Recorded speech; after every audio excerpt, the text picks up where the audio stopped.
Every day, people waste food. If it's making too much breakfast and tossing out the rest, or going to a restaurant and not taking your leftovers home, we waste food. And Americans tend to waste more than others. 4 to 10% of food purchased doesn't even reach the plate before it's tossed out.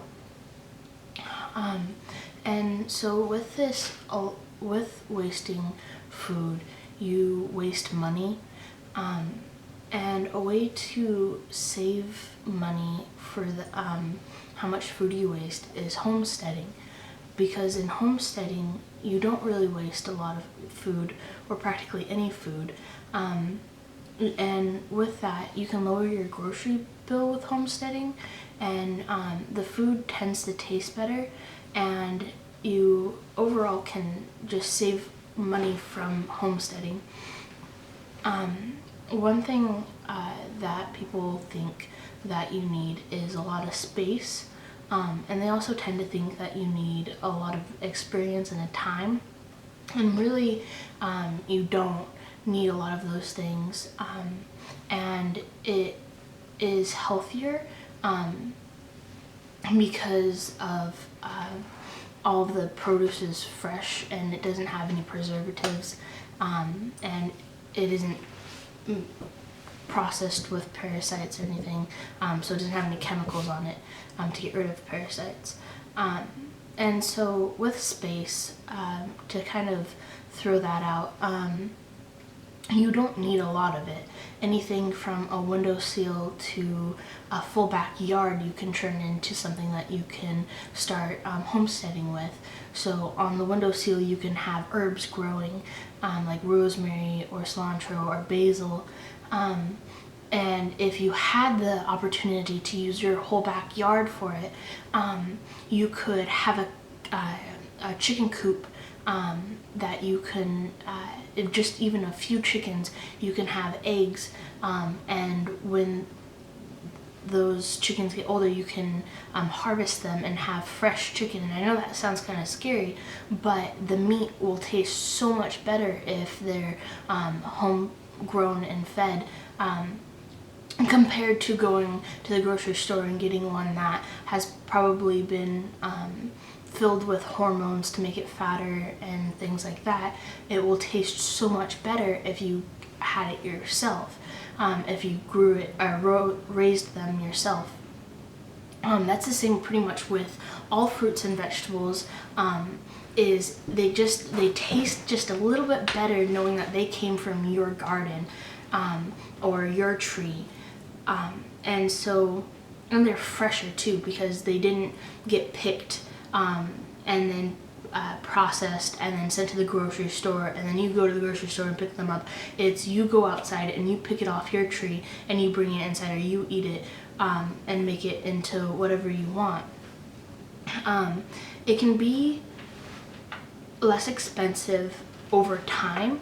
At first, there is an initial expenses that can be somewhat large. So buying your trees for an archer, or buying the chickens in the coop and the materials to make the coop, and the wood to build raised beds and things like that, that can be a little more expensive. But once you already plant a tree, that tree isn't going to go anywhere. It's going to continue to produce and produce, and so that won't cost you any money besides that initial buying of the tree. That's the same with once you have a garden bed, you won't have to re-buy the wood for it. You just have it. And so in a lot of fruits and vegetables have seeds in them. So after you buy seeds and plant them, then you can collect the seeds from the stuff that you grow to replant them. And so after that initial buy, then it's way less expensive. And so instead of buying carrots for $3 for a bag of carrots, you can buy carrot seeds for 99 cents at the grocery store, plant them, and have so much more carrots than you had from the grocery store. and they'll be fresh and from your own garden, which can be somewhat of an achievement once you actually have it.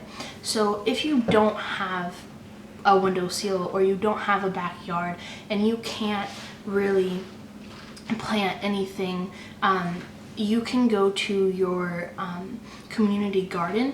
A lot of places have them. In Port Angeles, they even have a website for it.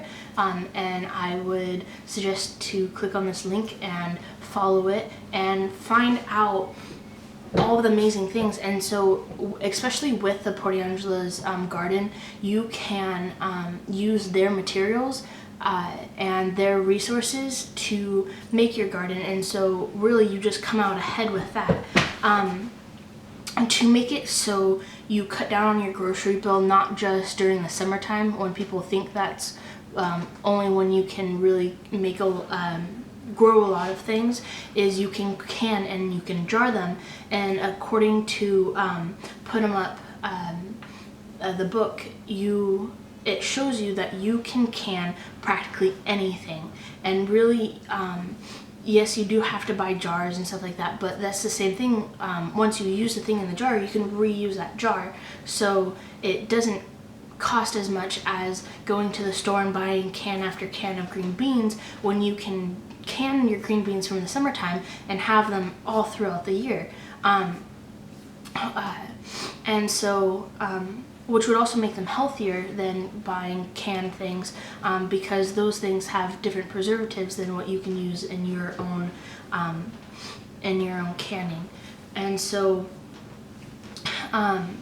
the main thing is not to give up. So a lot of people think that when they are homesteading, if a plant dies or your animals have something wrong with them, that, oh, no, I'm just going to give up.